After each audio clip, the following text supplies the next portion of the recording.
Hi, I'm Angus at LabVac, and today on the bench I've got a Leybold D4B.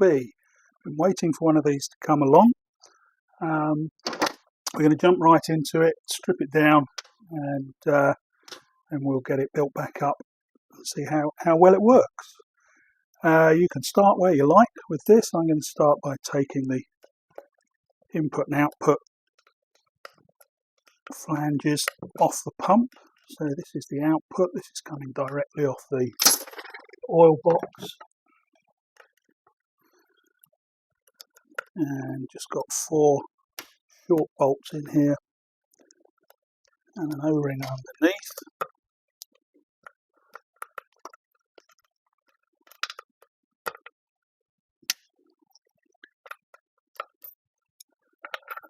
I'll get that out of the way.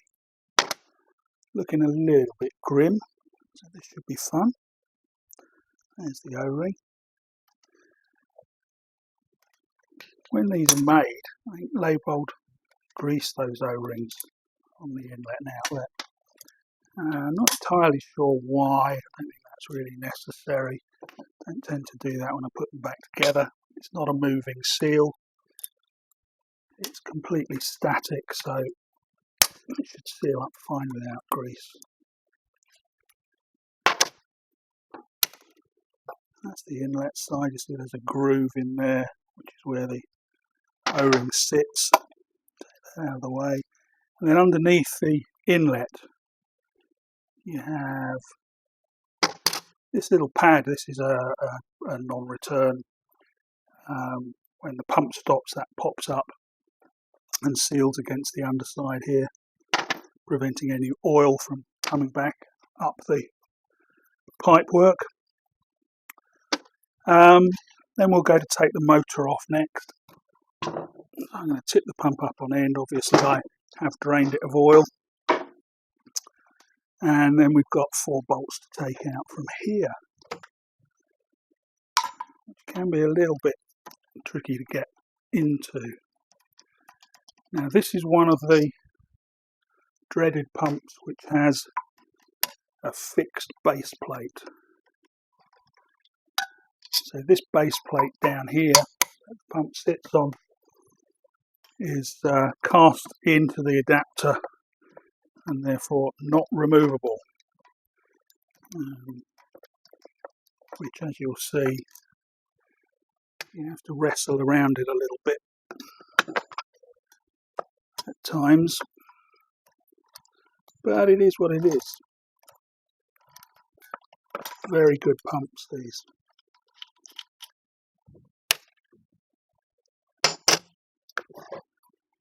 Interestingly, when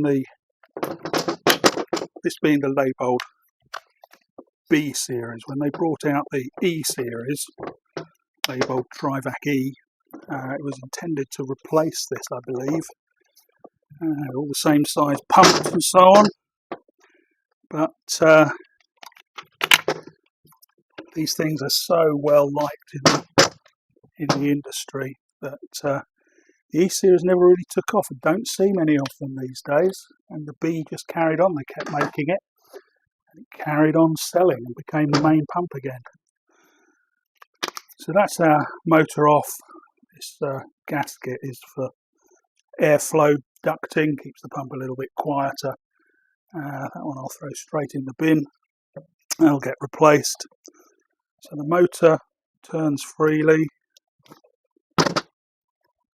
Sounds okay, but I'll run that up off camera later on. Before it goes back on the pump, just make sure it is in good condition. So underneath there we have the felt pad. If you've watched any of my videos, you'll know I'm not a fan of the felt pad. Rubber coupling, and then we come to the main coupling of the pump. Now, I generally take this off now. These videos are not a sort of be-all and end-all guide to this is the only way to do things. I'm just showing you what I do. So we've got a small screw and washer that holds the coupling on. and yeah, that's super tight on there.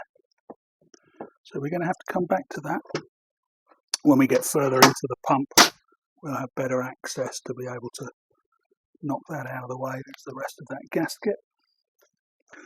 So the next thing will be to take the oil box off. Now, the Leybold B series has the 4 bolts for the oil box up here. They're not entirely covered when the motor's there, but they're kind of in the opposite end to most manufacturers who will put the bolts up through the casing. These go in the opposite direction.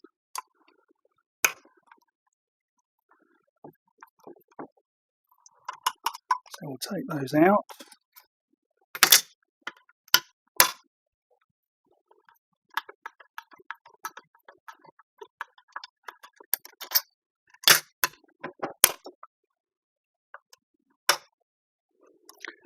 And then we'll get a look inside. So this should now come free of the oil box and just lift off, which it won't. Oh, it will. Usually have to give that a stout tap with a mallet to get that to come free, but there it is. Just check if there's any oil dripping off there, which seems to be good.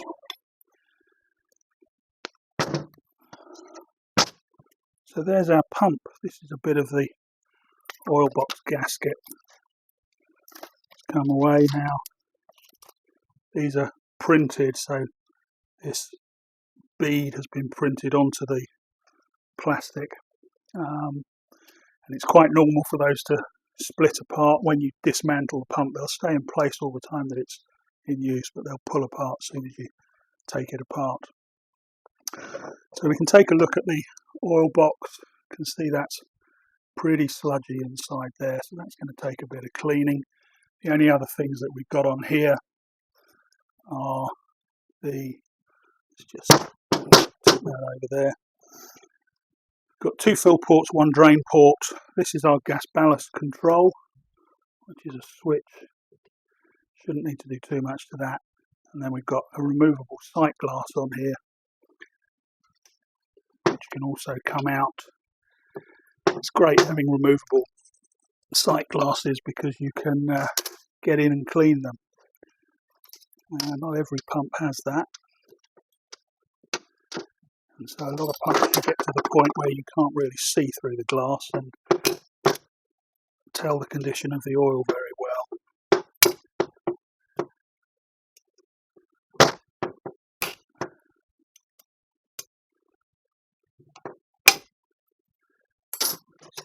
Just crack those 4 off. They do tend to be very tight.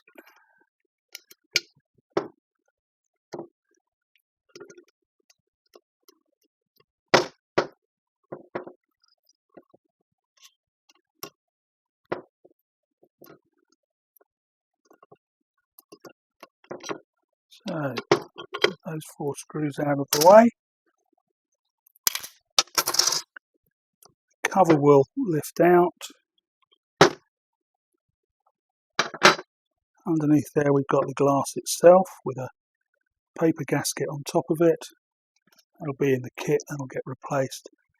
And then you just want to gently ease that free because it'll be a bit stuck on. And they don't tend to break easily, but they do chip around the edges, which can mean that you don't get a very good seal. So that part will go through the machine and get thoroughly cleaned out. And then underneath it is this big O-ring that seals it, which again will get replaced. So we've got good access now to give that a thorough clean out. And when I come back to that after cleaning, you'll see that go back together. So onto the pump. Now, looks a little bit different to some of the other pumps we've looked at. As I say, it's a fairly old design in truth, but still very much a good pump. So it has these 2 large clips here that hold the top carrier on here. Underneath there is a felty sort of material. I suppose it's quite fibrous. It's a fibre matting material. So these clips just pull out, but again they'll need a little bit of encouragement to do so. Once they're free, they pop out of there. Same the other side. Once that's moving off there, they come out. You've got this cover over here, and then this is the fibrous material. This is kind of a baffle. So the oil that's coming up out of the exhaust ports here is kind of retained in here to keep a surface of oil over it, and it also stops oil, or reduces the amount of oil that splatters up and sprays out of the exhaust. So that comes off there. Underneath there, I'm going to give that a quick squirt because it might make it easier for you to see things. This pump has got a fair bit of debris in there. There we go, it looks clean now. So this is our exhaust valves. One side is exhaust, the other side is the interstage valve. So that comes off there. There's a backing plate on top, which you can see is curved upwards when it's installed. And then underneath there is the valve plate itself, which is just a thin spring steel, which is flat. You may see it has a very slight curve this way. When you're assembling these, you can just give it a tweak to make the seal a bit tighter on there. So that's your valve plate. And then this reveals, if I tip it up, the next thing that we need to get at. This whole assembly, the cartridge assembly, is held in on 4 threaded rods that run right the way through into the adapter, and there are nuts on the end of those. So we're going to take a 10mm spanner and just free those off.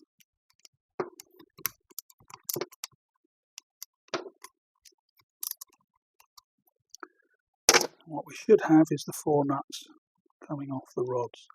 What sometimes happens is, like that one, the rod will actually unwind from the adapter faster than the nut comes off it, and you'll end up with some loose nuts and some whole rods coming out. Really doesn't matter too much. But you can see I'm holding the cartridge up because it's unsuspended now, and with that rod missing there's not very much to hold it, and then the whole thing comes out.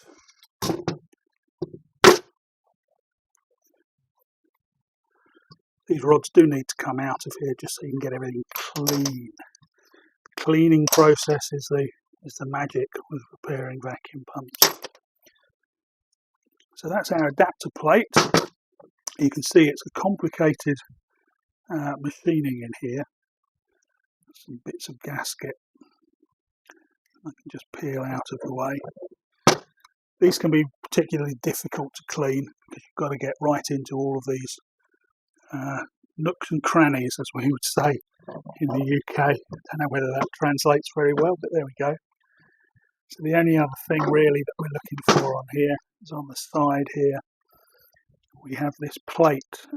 These are rarely used, but it's there so that you can have an external oil filter, which is an option that you can bolt onto the side of here, and it bolts on in place of this plate. But because it's an oil way, it does have to come off every time it's serviced because it needs to be cleaned out. What we'll find, I'm just going to gently try to lift that, there we go. Underneath there's another gasket that seals it, and you can see all the dirt from inside the pump comes up here and forms up here, so it's very important to clean those oilways out. They come back through to these 2 square ports here, so those need to be cleaned out. Underneath it there is the gas ballast assembly. I find these rarely need attention. This is literally just being pushed up and down. The parts do come in the kit. I'll come back to that if I think it needs it, but generally it's very clean at that point. So I'll just move that out of the way so that we've got a bit more space, and we can now look at the cartridge itself. So this is another of those printed gaskets. This seals the cartridge onto the adapter plate. That's going to go in the bin. There's a bit more of it that doesn't want to go away, but has to. And now we're back to this coupling. So I took the bolt out of the middle here and the washer that sits over the top of it. What that does is it compresses the coupling down onto the shaft seal assembly and keeps it all tightly sealed. These often, as you saw, end up being very tight on here after a long time of running, and that doesn't want to move. So I'm going to encourage it. Just putting the under there, just give it a lift, and that's enough to free it off. Take that off, and importantly there is a key in there. That key fits the slots in the coupling and the shaft. Don't lose that. There, not easy to come by, and they're not in the kit. Underneath that we have the shaft seal itself. There's a washer here that I would like to remove if I can. If you've watched the Welsh CRV Pro videos, or if you have one of those pumps, you'll recognise this assembly here. Got a beveled washer. It sits over there. There's an O-ring underneath that. Yeah, the CRVs have an identical, pretty much identical arrangement here. Well, Leybold did it many decades earlier, so I think we can see who's copying who there. That's our O-ring. That will get replaced. Put that in the pile, and then the coupling piece itself. This is what sits inside the shaft seal. That's what produces the seal to stop the oil coming out down the shaft. This is it's a replaceable part, but it's not necessary to replace it every time. What you need to do is clean it off and just feel there.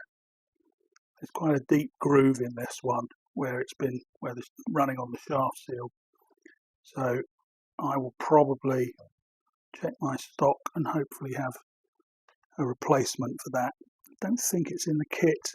Sometimes it does come, sometimes it doesn't. What I always say around this point is don't throw anything away. I've thrown those gaskets because they were completely finished.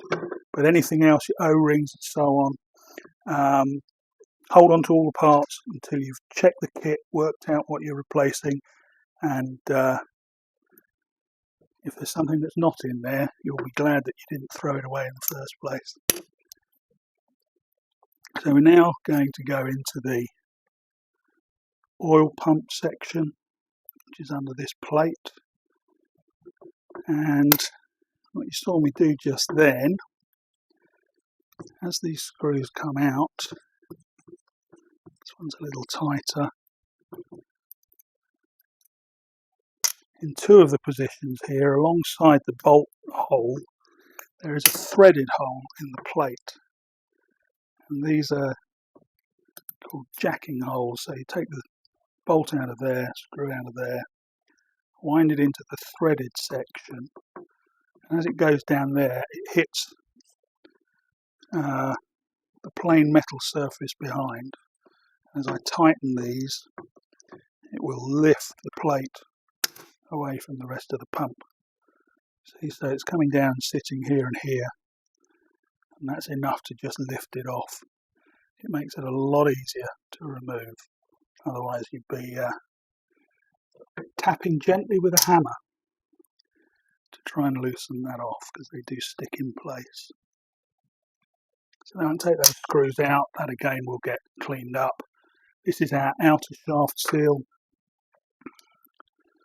This is a screwdriver that's got the sharp edges taken off it. I'm just going to slide that underneath. Got good access on this particular design, so it's reasonably easy to work the seal out of the carrier. Having said that, I'm going to prove that it's not reasonably easy.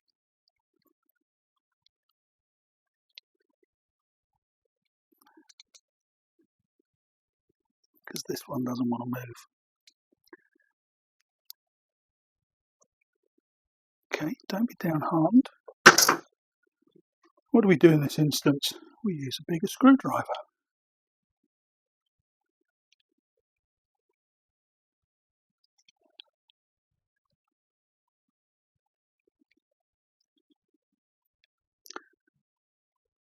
That still doesn't want to move. I'll go up one more size.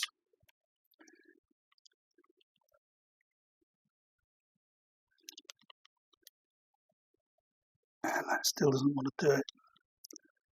So we've got some other techniques we can employ there. I'll put that there and we'll come back to that in a moment. So underneath here, back to our oil pump, we've got a very small diameter, or small section really, O-ring. Just needs to come out of there. That's sealing that plate onto here. And then we've got these two cogs. So this cog arrangement is our actual oil pump. While it's sitting here, you can see you've got a big space here. As this pump rotates, it'll be pushing the oil into a smaller and smaller area, causing it to compress, producing a pressurized stream into the pump. Those two cogs are free.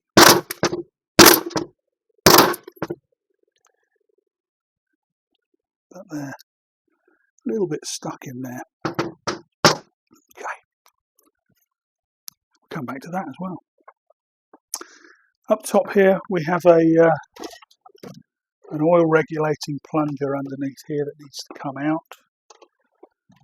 So there's a circlip here, using these special circlip pliers to release that. And there's our clip.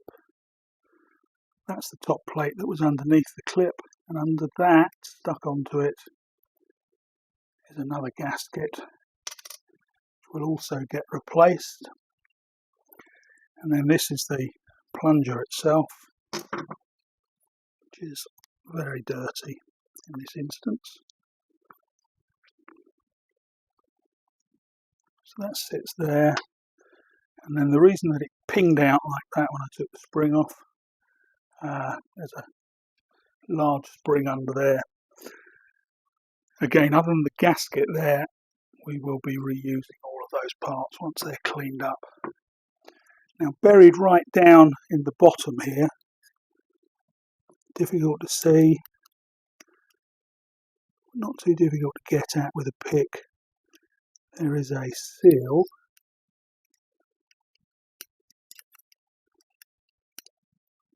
Take some tweezers in there to lift that out. There we go. It's a very small piece. It starts off green. Doesn't look green at all anymore though. And that little piece needs to sit down inside that hole, and that's the seal that the plunger will seal against. Like that. Again, that gets replaced. I'll pop it over there with the rest. That's that section cleaned through. So,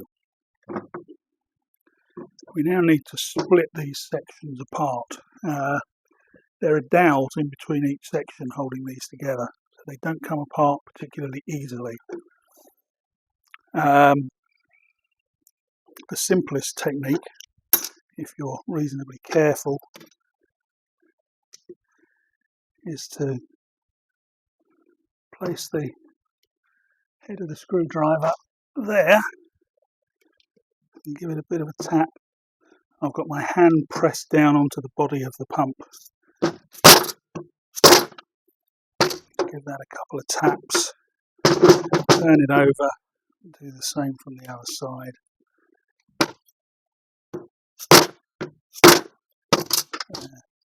And then once I've got it to there, I just want to make sure it's coming off straight. If it twists to one side or the other, it will bind on the dowels and become extremely difficult to remove.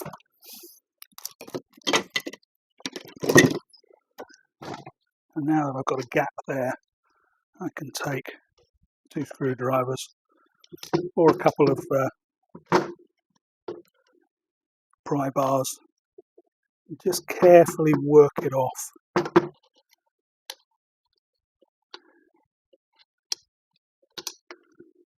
There we go.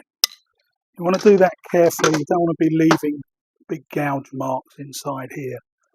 So do it gently and with even pressure. And then behind that we can now see this is our rotor. There we go. There's oil inside here, and the oil exerts a lot of surface tension, which is what was holding that in. So there's nothing physically holding it there, it's just the tension of the oil that's in there. So they're always difficult to get out. If you can't get it out, then you can soak it in some solvent, which will break the oil down and gradually release it. Generally they'll come apart like that. So that's our end plate. One final piece to take account of on the end plate, which is this flap valve here, which again is oil pressure regulating. A couple of screws to undo out of there.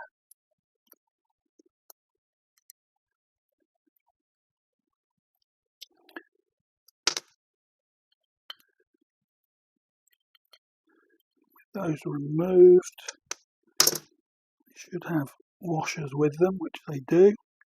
They don't always. If the pump's been serviced many times in the past, they may be missing, but they should be there. And then see, that's a stainless steel flat plate. Seals over this hole and regulates oil flow through the pump. Prevents overpressure in the oil circuit.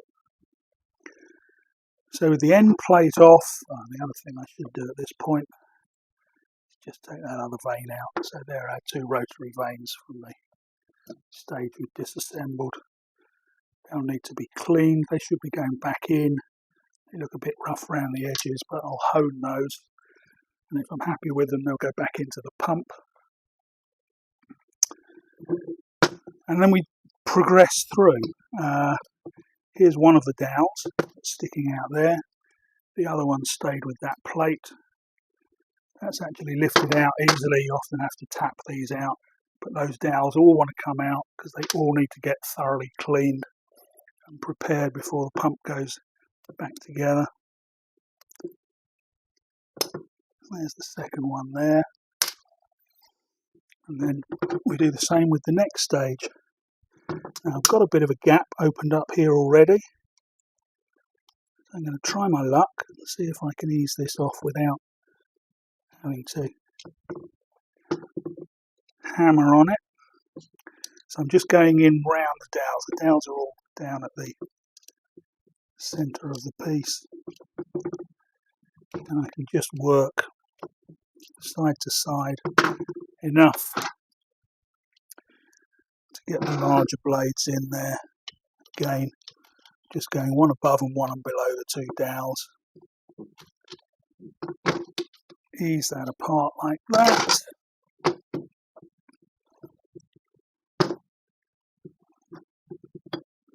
And that's the stator for that part. So there's a number of items in here. This is the part that had the valves across the top, so the interstage valve and the final vacuum valve. There is a bleed here, excuse me, bleed here, that doesn't get removed, leave that where it is.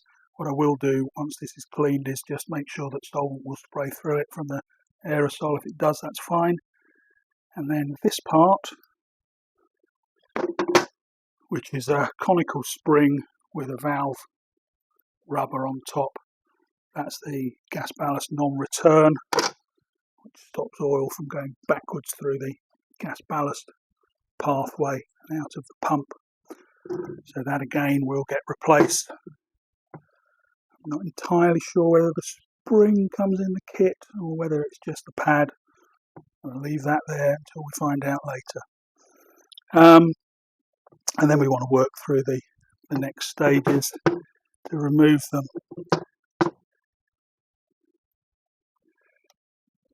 It would be nice if the dowels would come out easily, but to be honest, they never do.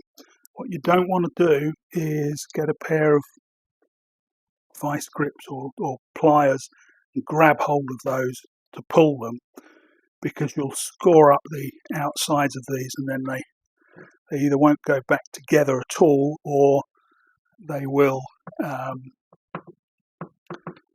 bind up inside the pump. So you don't want to grab hold of those with anything. So it doesn't matter which direction we work this, and there's actually, from the centre going outwards, there's a better lip this way. So I'm going to tackle that again, using my hand down there just to stop it flying across the bench, hopefully. I suppose, relatively speaking, I'd say this is coming apart fairly easily, this one. They often take a fair bit more impact before they give way. And that actually has released, because of the position, because this is already pulled out, that's released it's pretty much all the way. There we go. So that's our centre bearing plate. Those dowels are in fairly tight. This is our stator from the HiVac stage, and then this is our rotor. So again, we've got a pair of vanes in there. Release those from there. These actually are the same size. The 4 is one of those pumps where the two stages are of equal volume, so they're interchangeable. And then this is the rotor, which is now free to come out. Now, very important point on this rotor, that is the key that holds the oil pump cogs in place. So these are now free to come out. And there is a slot in the smaller one, and that key fits into there and fits into a slot in the rotor. That piece is tiny and very, very easy to lose. You can't rebuild the pump without it, and it definitely doesn't come in the kit. So caution with that one. Those are our two. Still got a fair bit of surface tension holding that. And again, I prefer not to be digging in here to try and get that free, because anything I put in there is likely to scratch up the surfaces. So fingers only. If you really can't get it released from the tension of the oil, then again, spray it with solvent, leave it for a few minutes and it should come loose. So a few bits of gasket to just lift off there.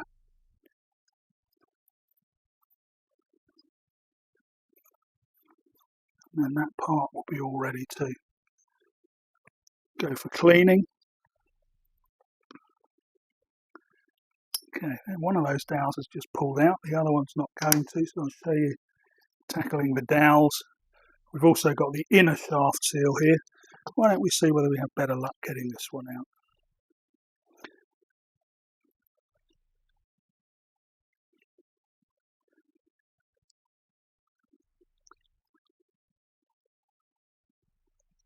I'd say this one seems to be equally stuck. I'm going to work my way round it.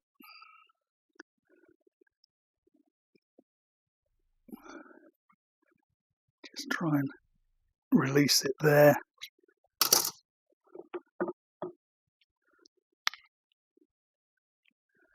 And see if I can get a larger blade behind it. No. He's already going to challenge me. Okay, fair enough. So removing the dowels, which is slightly easier than removing those shaft seals at the moment. That one's all out, that one's all out. This one's got a couple that are stuck.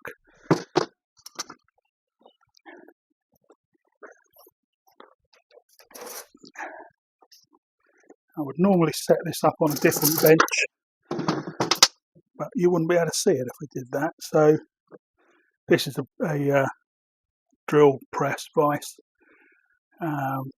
Sit that on there just to give some clearance underneath it, and then take a straight punch and punch these out. They'll go in one direction easier than the other. Don't know which way that's going to be yet. That one's going through there fine.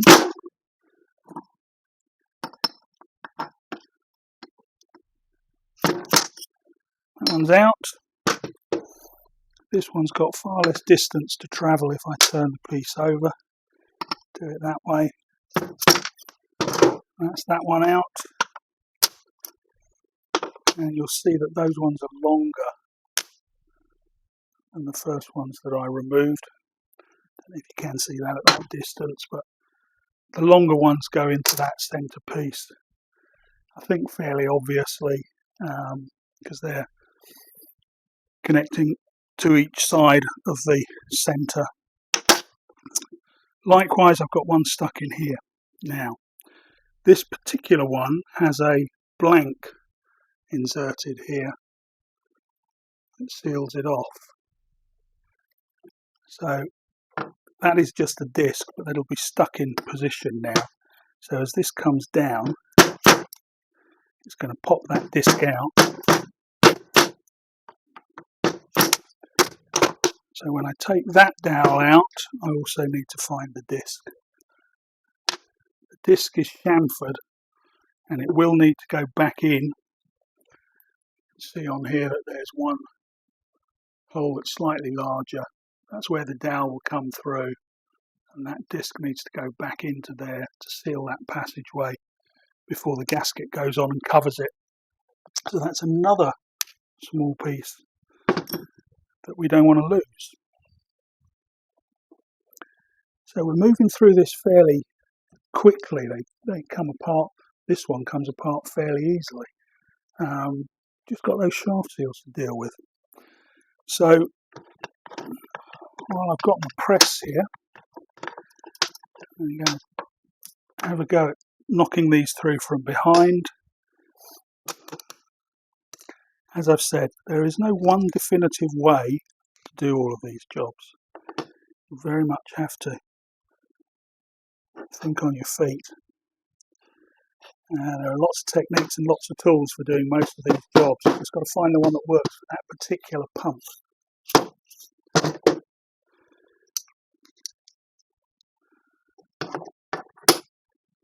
So I'm putting that underneath the lip, hoping that it'll just encourage it. You can see that's moved. That's where it was seated. It's lifted up. That might give me enough of a gap now to work round underneath it. Pop it out the rest of the way.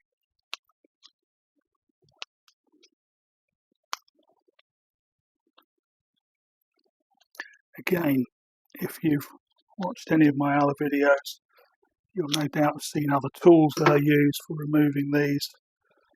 So that's the shaft seal out of there. There are lots of options for doing this job. I often use pullers, but a particular type of puller called a split collet puller, which allows you to get in behind the seal. I tend to use those where the seal's recessed. So if the seal is deeply recessed and you can't tackle it in any of the ways you've seen here, But if we don't make any progress with this seal, then we may have to break out that tool.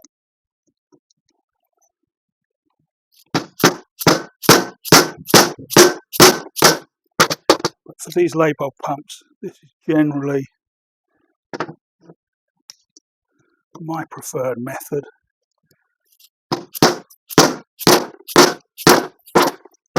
Because they usually come out a lot easier than this.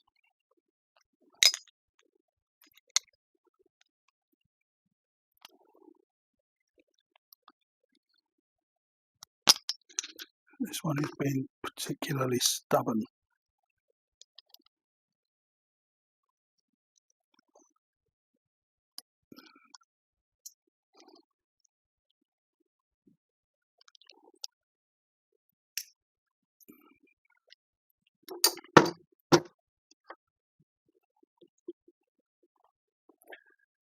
Going to grab a bit of rag to protect my hand a little bit.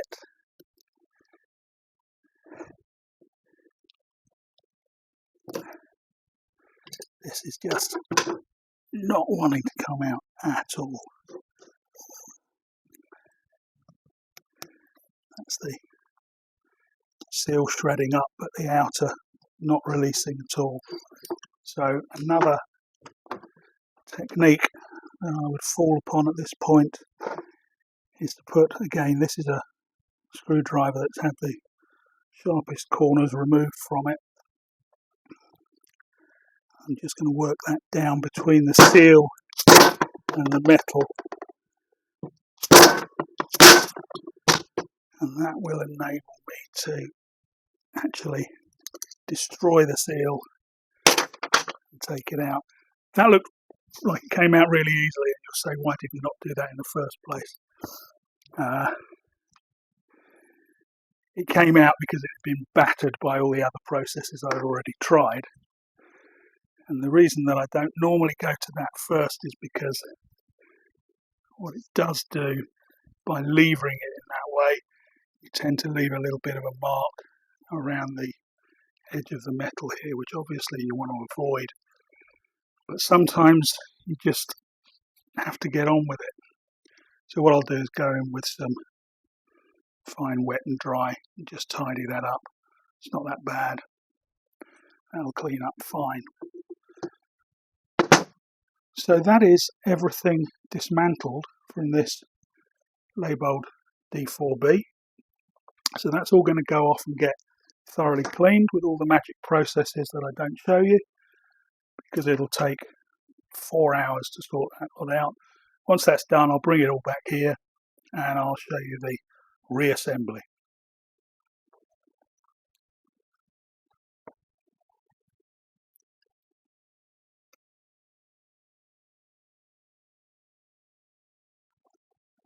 Okay, here we are back at the bench. All our parts, everything's been cleaned all the way through. I've honed these vanes. So I've been a busy boy while you've not been watching. So what was it, a second for you? It's actually the next day now for me. So time to put this thing back together again. I'll start by opening up the kit that I've got.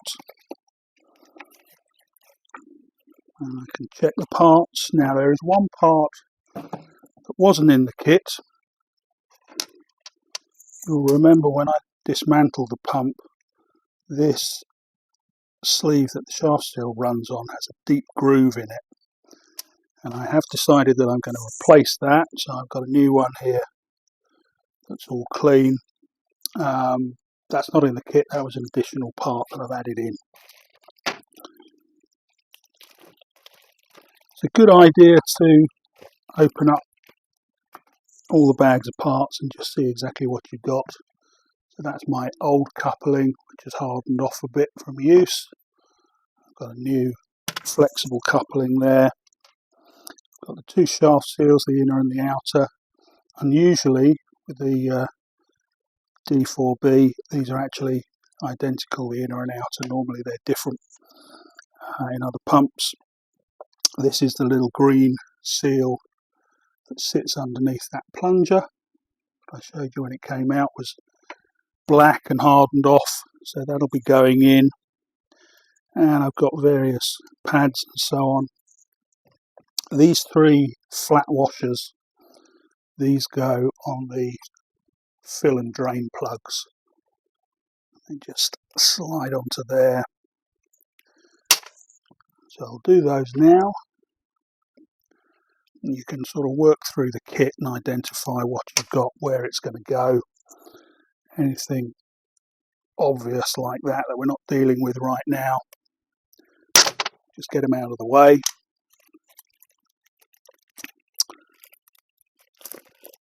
Next bag contains the gasket that's going to seal between the adapter and the pump cartridge.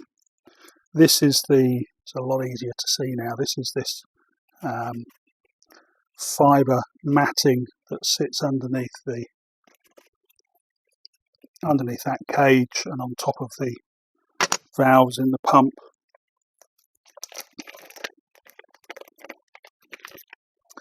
This little pad is for our inlet, so this is the plunger for it.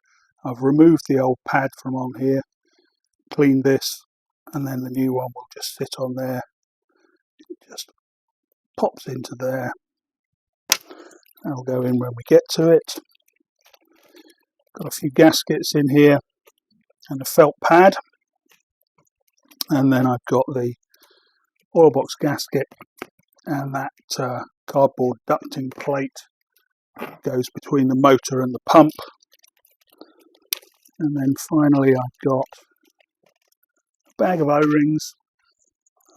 A few of these are fairly obvious. That's that big O-ring that sits around the sight glass.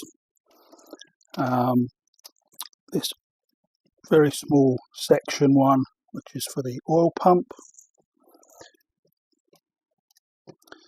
These 2 largish ones will go into our inlet and outlet ports, seal those up. So I can put those over there with those.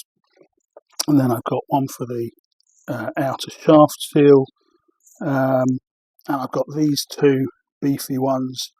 These are KF16 O-rings, which will go onto the inlet and outlet. So that'll be a new one for the inlet strainer on the pump. So you'd be familiar with those. They just fit to the flanges essentially.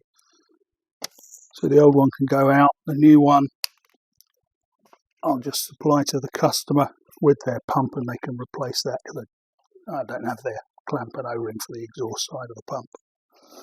So we've got our basic parts and it's time to assemble. So this is the end plate, which you can see is in a lot better condition now than when the pump was dismantled.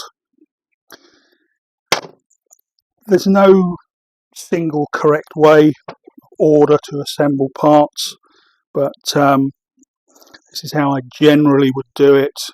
This is a nice flat surface that I can put down and build the pump up from. So this rotor is going to go in here next. Now the 2 rotors are joined by these dowel pins, which can only go in one direction. They won't fit in the other way. So I know that the rotor has to go in this direction.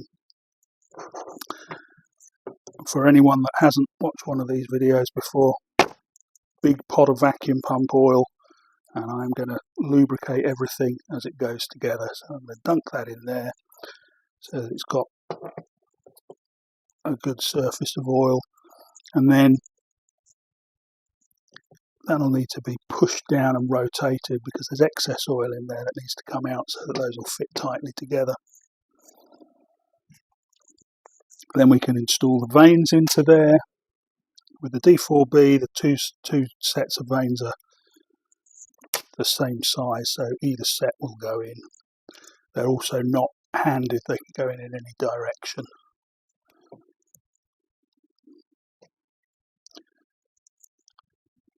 So I'll slide those in there, and then we'll add the stator to that part of the pump. Now the stator for this second stage is the one with the valves on it. This small jet here, I've cleaned that through. I can see solvent and air passing through it, so that's good to go in. That's going to sit into this hole on the outside and allow that to sit down flat. And then I need to add the two dowels. So again, these dowels have all been cleaned.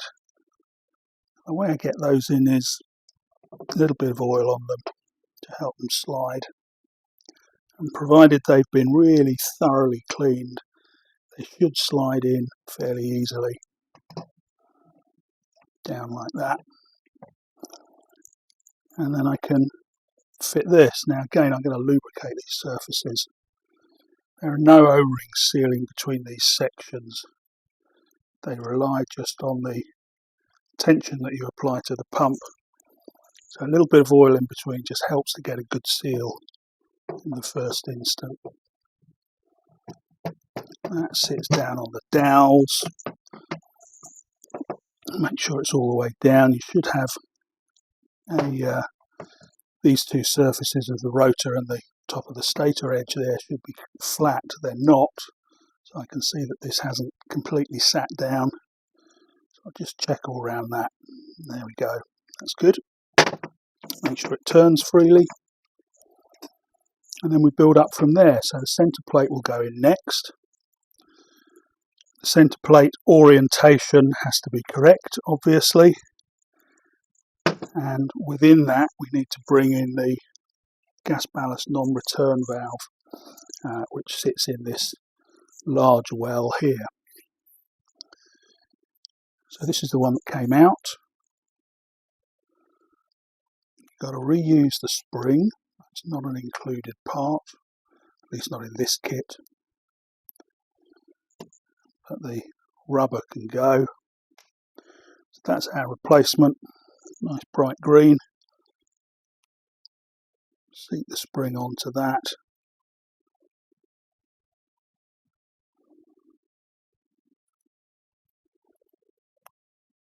Just take a moment to make sure it's sat all the way down, and then drop that into the well.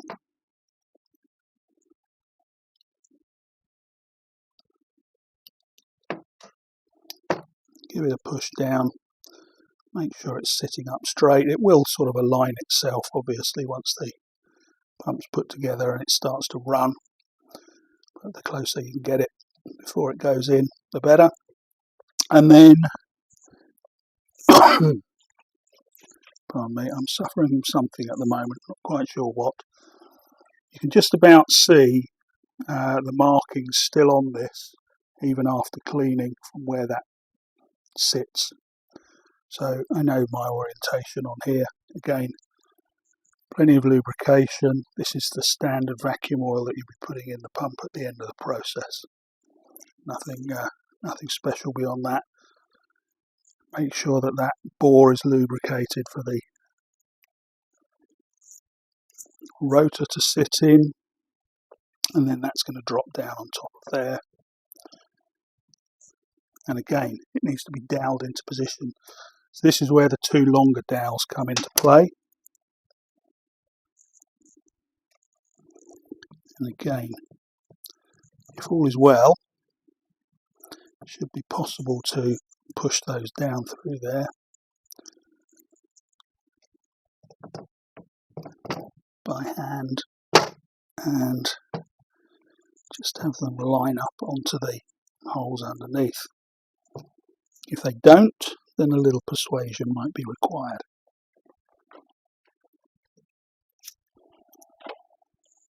There we go. Now you could of course fit those firstly into there and then push this onto it. Doesn't make a lot of difference in the end result, but you just want to make sure that those go down, leaving enough for the next section to catch the dowels as they go. So my other section of rotor, which again, plenty of lubrication in there, drop that down so that the two dowels align. Always checking that rotation is good. Each time you add another section to this, there's a possibility that something will bind up, so just keep checking that.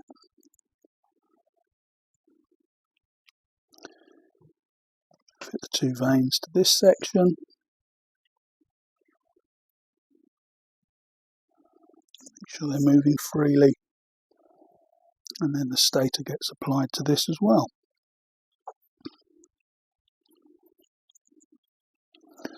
If you have any doubts about orientation, work from the inlet to the pump. So this is going to be the inlet stage. This is the actual inlet port that comes in here.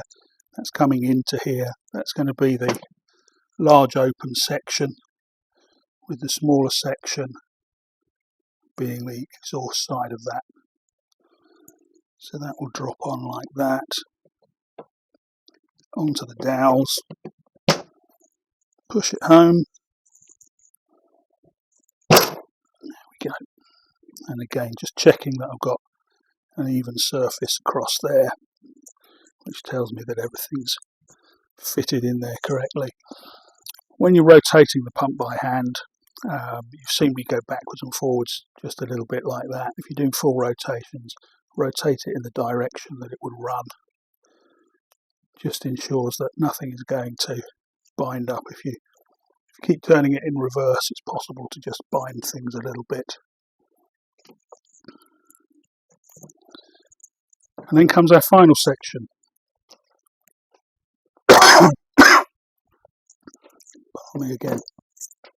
Now the final section should have our inner shaft seal in there. So that's got to be pushed in. So I can just get it started by hand, and then I'll take a seal driver to make sure that that sits all the way down.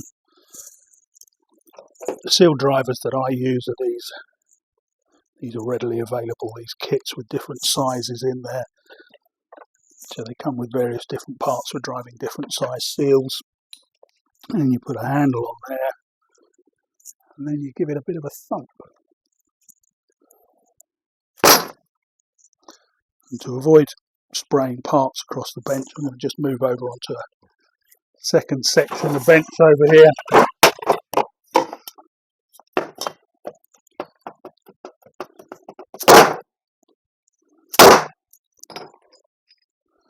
A couple of taps and that's just driven that home. I've got my shaft seal in place there. And again, there are two further dowels that will finish this off.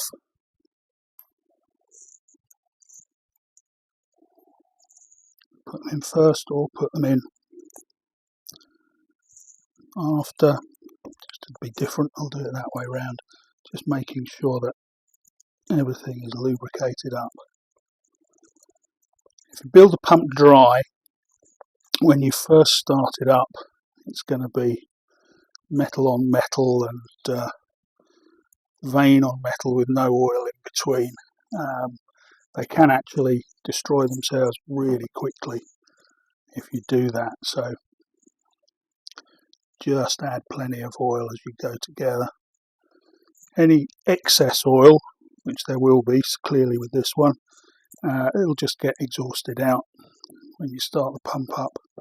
So too much shouldn't be too much of a problem. And that goes down onto there. Tip that over, you can see everything's closed up together. It's turning freely. There's quite a bit of drag on there with all the components together, so it's not easy to turn by hand like that. If anything's sticking or binding, go back through section by section, work out where the problem is, sort it out as you go.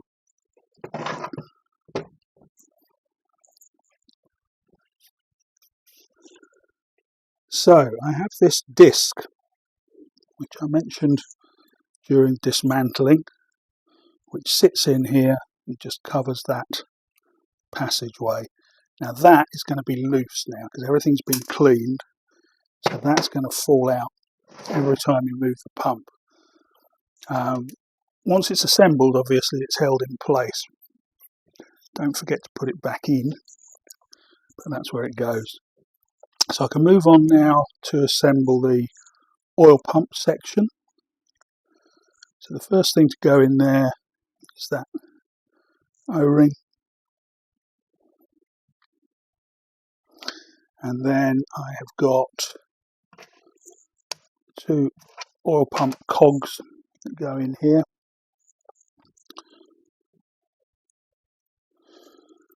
And this very, very small key, which I've managed to not lose during the cleaning process.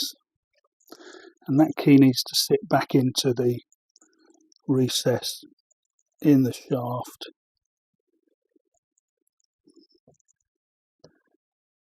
It's a little bit tricky to get in, but there it is. And then the square section cut on the inner cog is what's going to align with that. So drop that down onto there. This is all going back together very nicely because it's all thoroughly cleaned. I can't stress enough how important the cleaning process is. And then the outer gear, once you get it aligned, will sit easily into there. So I've got plenty of oil there. And then the outer plate can go onto that. Now this plate also carries the outer shaft seal, exactly the same as before. Start it by hand to make sure it's going in flat and square.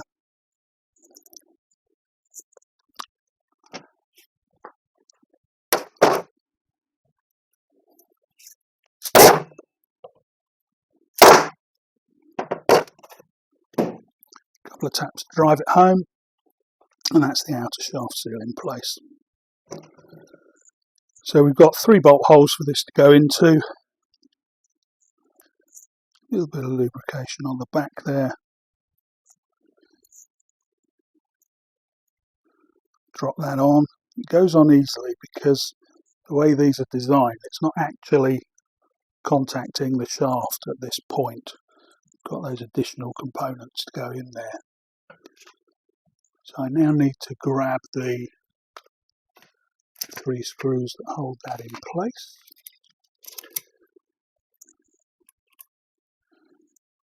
One, two, three. Might need a little bit of rotation on there until they drop in. There we go. And once they're located, wind those in.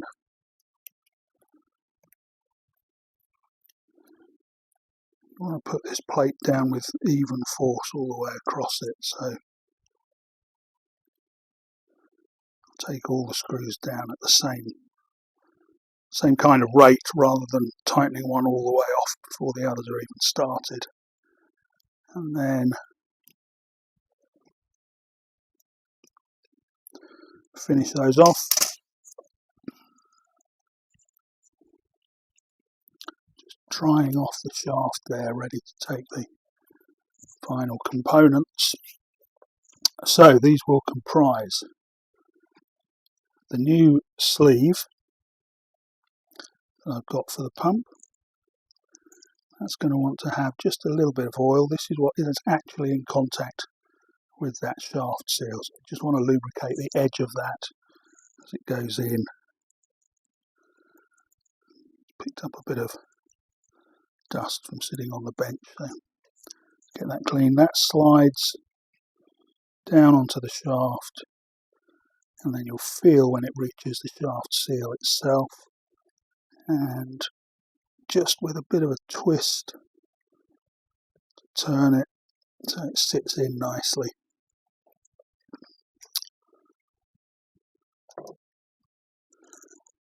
We have a small O-ring that sits over the top of that. I'll lower that down, and then there is there we go, this washer here. Now this has a deep well on one side, and that's what's going to capture that O-ring. So that needs to be inverted so the plain side is facing up. That will catch the O-ring, and then when the coupling's put on there and tightened down, it will compress those components together and make it oil and air tight. So the coupling, and along with all the rest of the cleaning, I've run a wire brush on a drill up through the middle of there to take out any corrosion or mess that's built up. It's going to be held on with that screw and washer, and it's going to be keyed in with the longer of those two keys. So put that in the slot, line up the coupling with the key,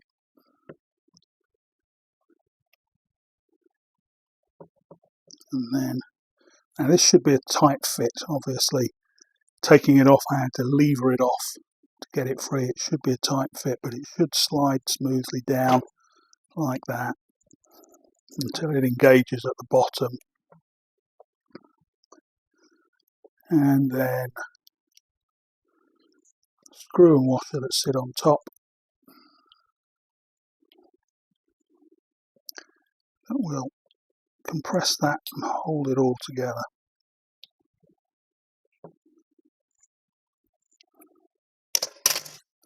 That's the coupling end of the pump ready.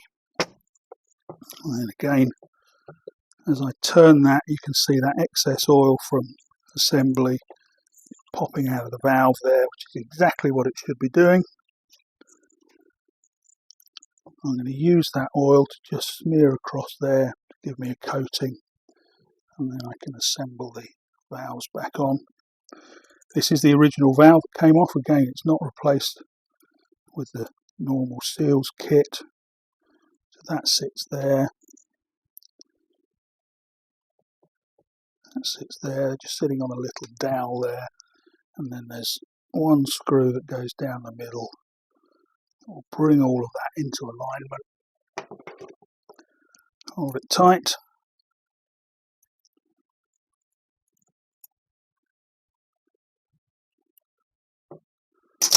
So our valve's back in. Now we've got this plunger assembly. So I showed you that little seal that has to sit in the bottom. The easiest way to get that into place, I've found, is just to grip the very top of it in some tweezers, and then you can see your way down. Put it into position, lift the tweezers out, and then my smallest finger just about fits in there. So push that down and make sure that it's seated into the hole that it goes into at the bottom there. So with that in place, let's remove a little bit of excess oil there. The big beefy spring will go back in, the plunger itself will go back in, cover plate is here, and the cover plate requires a new gasket.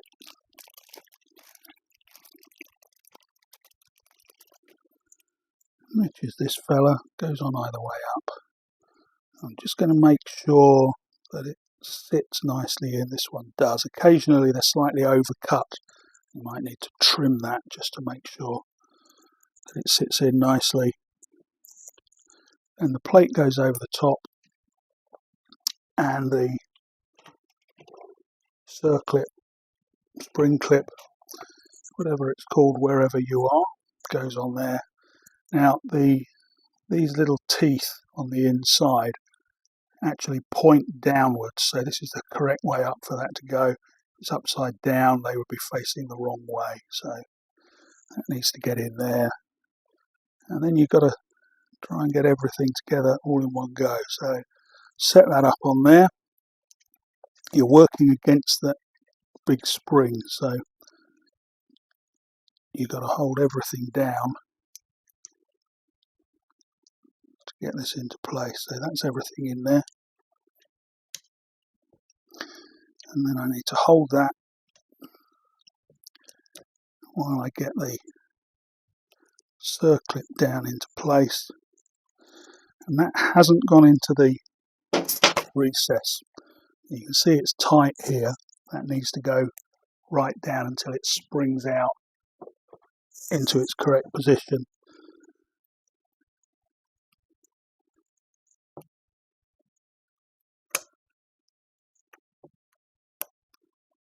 So that's just caught the recess there. So having got it started, it should be reasonably easy to persuade the rest of it into place. This side hasn't gone down.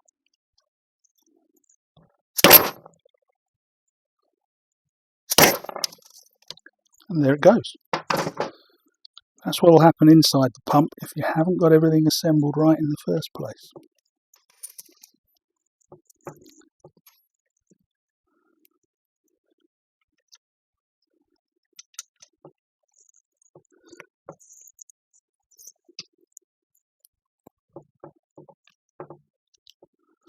So I'll have a second go at that.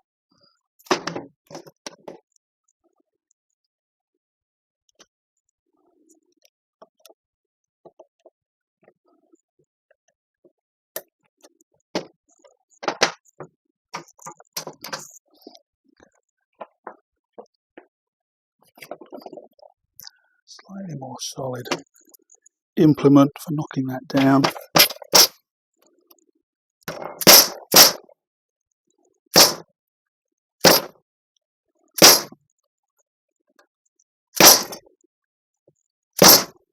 Okay. They're not normally that tricky to align. You won't find yours goes in much easier than that. But the important thing at the end of it is that that clip is right back into the groove that it sits in, and you'll know because the gap between the two ears here has opened up now, and that's all solid.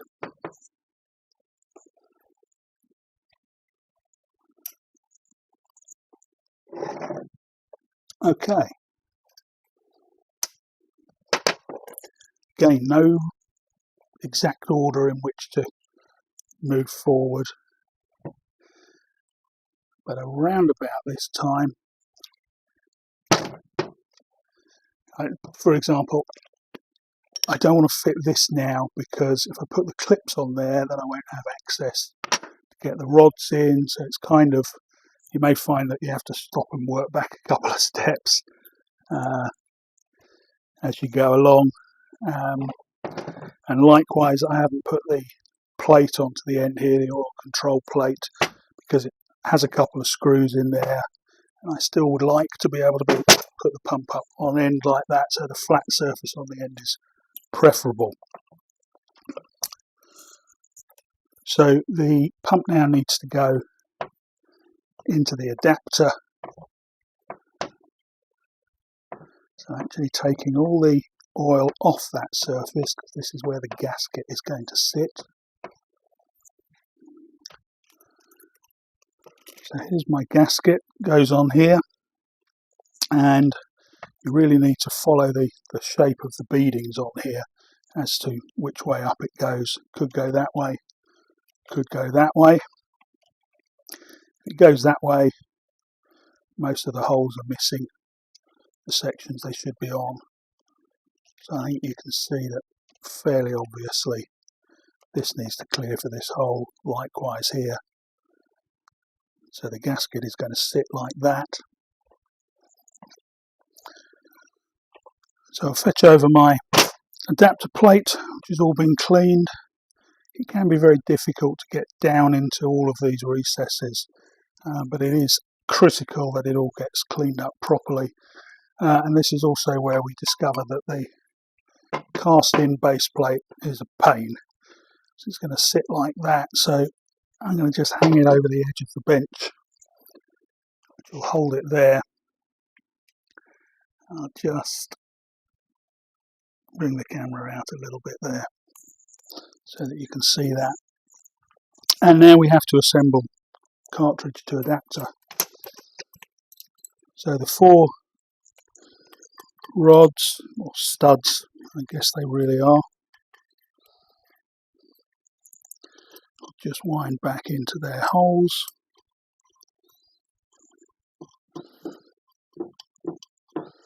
Wind them down. They don't need to go in tight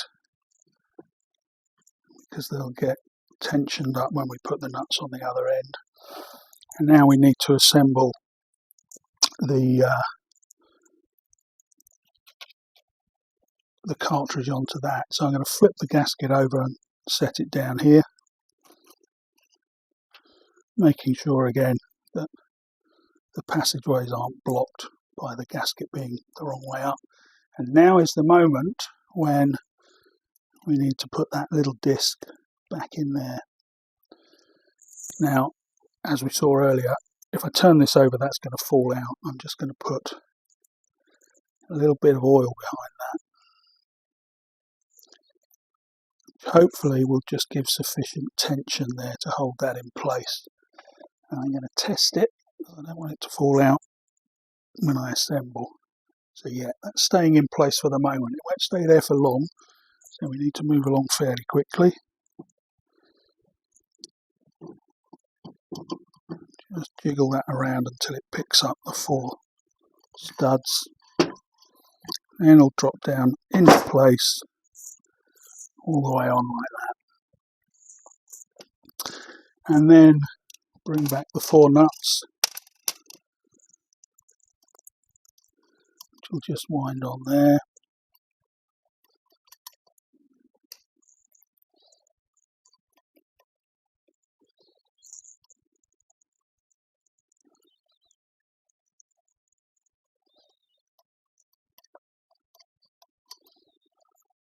And these look about right. You don't want to have too much of the thread coming through the nut, because when you put the oil box on, the excess thread there can just hit the end of the oil box and stop it from going down and getting a good seal. With a 10mm spanner, I'm literally just nipping those up so that they hold the adapter to the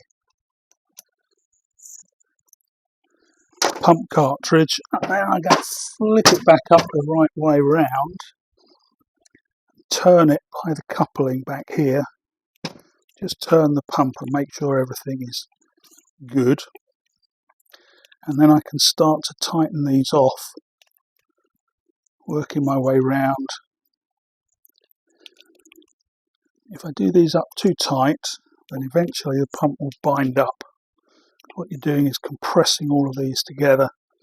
You'll compress the end plate onto the rotor to a point where it won't turn. If the pump's good and clean, then you should be able to get these down to a good feeling in terms of torque and still have the pump moving freely. If it doesn't, if it binds up and these are still loose, then you haven't cleaned it thoroughly, or something else is out of alignment inside. If you've been careful as you go through, you should have no problem. But if anything binds up, this is the moment to find out before you finish assembly and fill the pump with oil. Okay, that's good. So I'm happy there. I can move on and fit the final pieces of the puzzle. This is our oil control flap valve. There's 2 screws that are going to go in and hold that.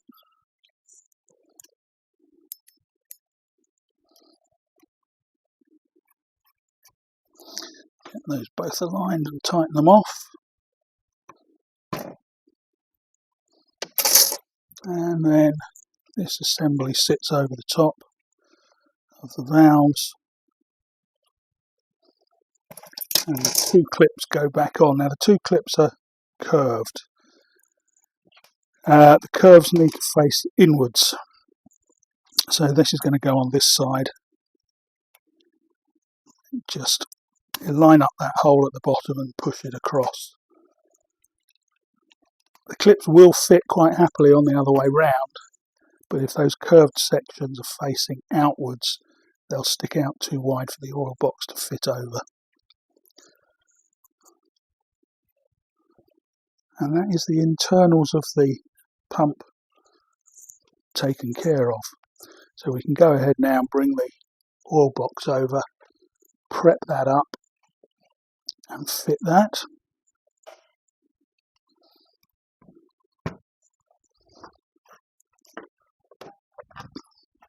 So again, the oil box has been cleaned. It needs to have the sight glass refitted. So that biggest of all O-rings sits in there. It needs to fit round there. It needs to come in tighter than that.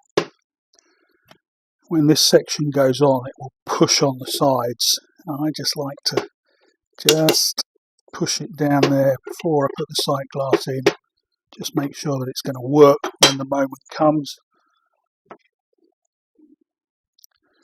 So the cleaned glass sits on top, and then we have this paper gasket that sits over there.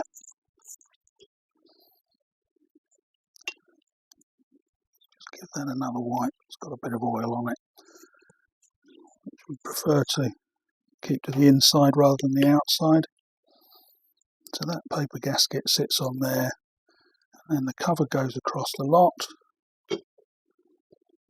and I can be confident to push down on it because I know that O-ring is going to fit.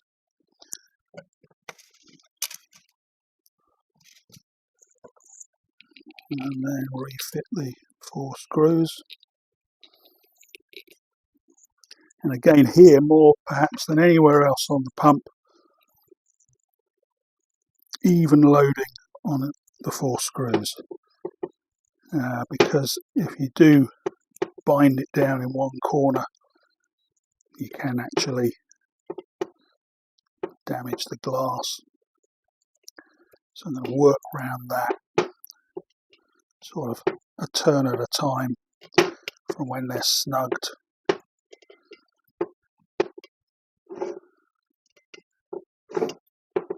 Just to make sure that I don't put undue stress on the glass in any one place.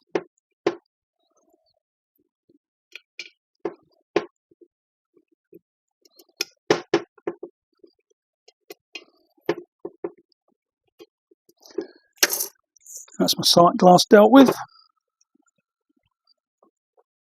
As I've got the 3 plugs here, the drain and the fill plugs are all the same, all 3 of those are identical.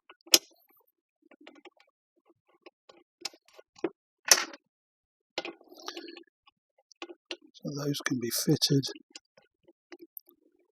I'm not too worried about the fill ports at the moment, but this is the time when I will wind the drain plug in.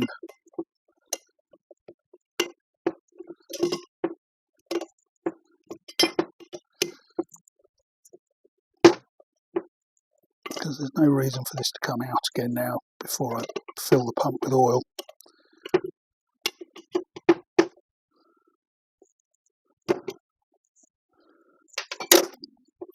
So with that sealed up, turn the box over, and then as with taking it apart, we're going to lock the whole pump down into there.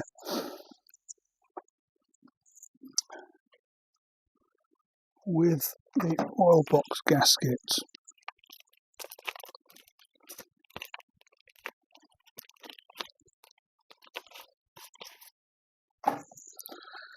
This can only go one way.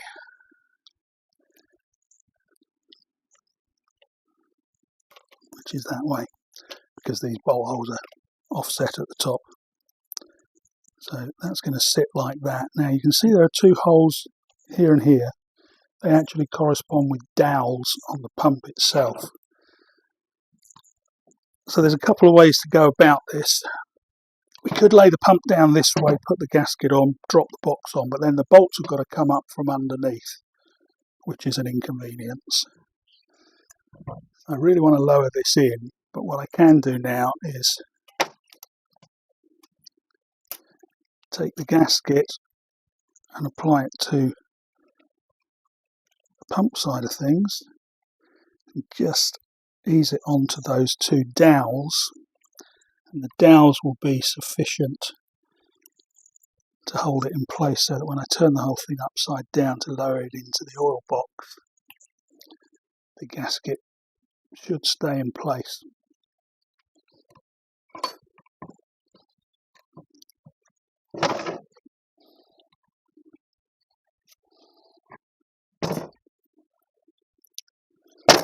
So pick that all up and lower it in.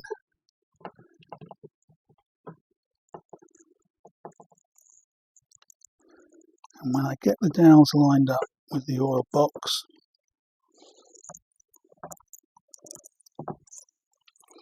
the whole thing should drop into place.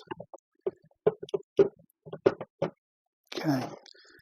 Now what's happening here that's stopping it from going down is the gas ballast over here needs to just be turned. See, there's an open and a closed position, and in one direction it allows it to drop into place. If it's the other way round, it's going to catch as it did just then. So just knowing that that's there, if your pump won't drop back in to the oil box, more than likely you just need to lift it up, turn the position of that gas ballast control until it drops in like that. So I've got everything back together, so I can put back these 4 long bolts that hold the oil box on.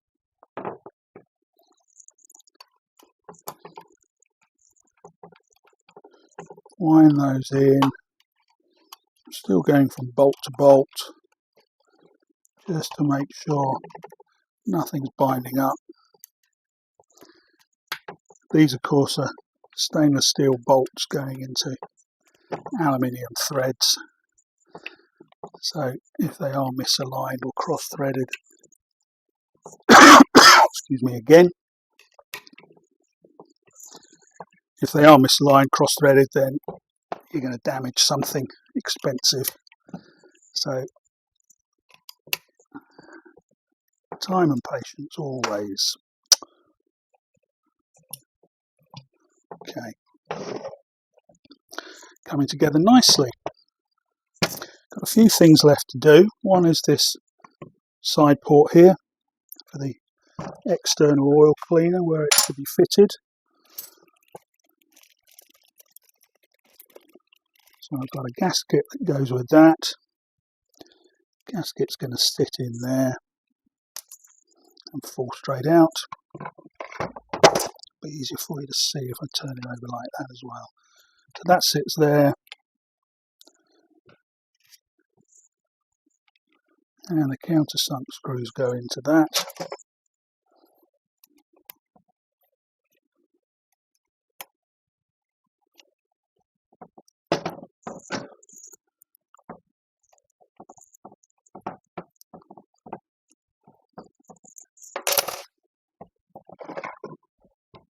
And then finally we've got the inlet and outlet ports.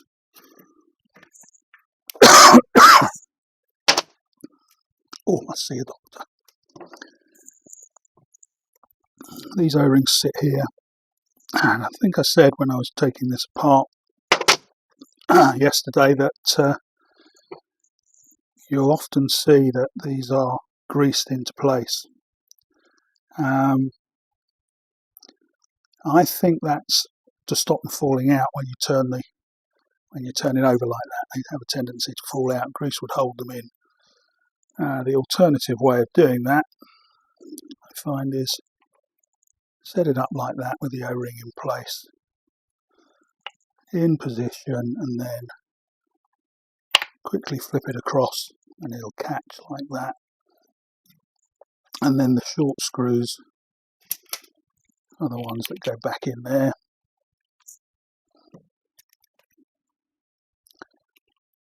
get a couple of those started. So I'll take my hand off and reach for the other ones.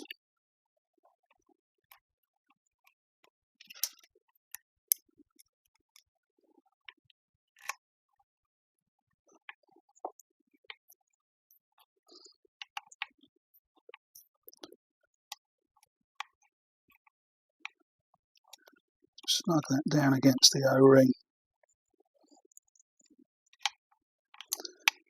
So that's the exhaust port. The inlet port is an identical casting. I always choose the cleaner of the two to put back onto the inlet side of the pump. The O-ring goes on there, but we also have this plunger, which you don't want to forget at this stage.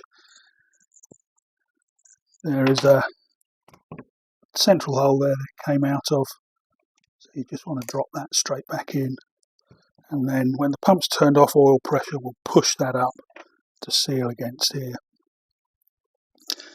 And I do have the gasket sitting here.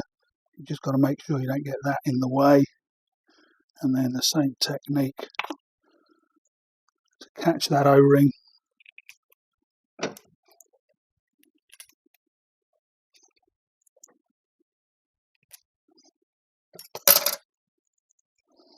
And then just hold the inlet port in place until I've got a couple of screws in there so that it can't slip and let the O-ring slide out.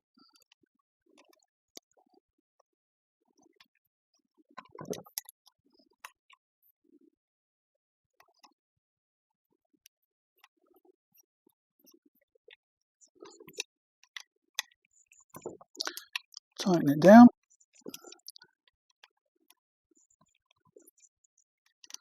We're getting close. Quick check to see what bits and pieces we've got left over. There are a couple of O-rings there and this green seal. Those are all part of the gas ballast assembly, which, as I said earlier, I'm not going to interfere with unless I find that it's not working properly. But they sit up under here, so you take this bolt out. There's a big big spring underneath there. They'll ping off across the room, and then this plastic plate here carries the two O-rings, and the seal fits up above that. I find with these, maybe it's my customer base not using the gas ballast ever, but very rarely see any need to interfere with those. So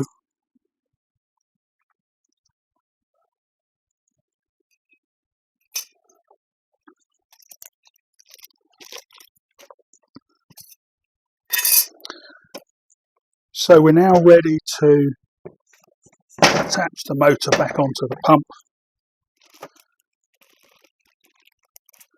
Got our felt pad here, which goes into the slot that's provided for it.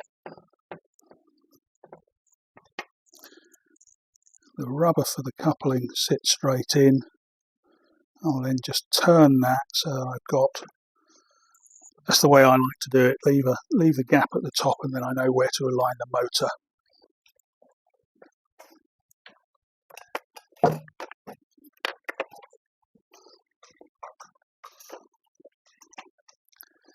I'll bring the motor back over,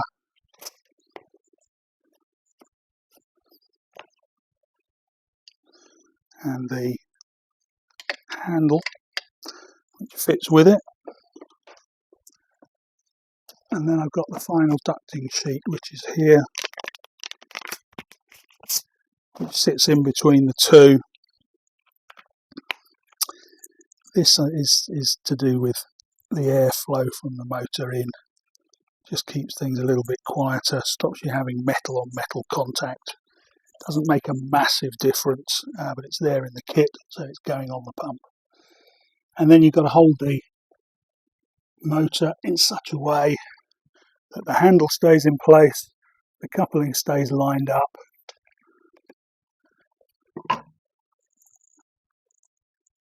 and if all of that's good, it should drop into place like that, which it has, leaving me with the last 4 machine screws, which will put that together. And then for this one, I'm going to break it. It's 5mm again, which a lot of the screws I've been putting in have been, but for these top 2 in particular, you need a ball-ended Allen key, because you have to come in from a bit of a strange angle. It's not poor design. When the pumps first came out, the motors were slightly different. They had a much smaller terminal box and straight access onto these 2 screws was no problem. It's only when they changed the motor and put the larger terminal box on that they kind of blocked access, but it's still good enough with the right tool to be able to get that in. Don't need a lot of pressure on these, particularly the motor ones. It's really not going to go anywhere. And that is the D4B ready to go. Just check at that point that the handle will actually pop up. It's going to be stiff because the card in there is against it, but that'll go up and down when needed, no problem.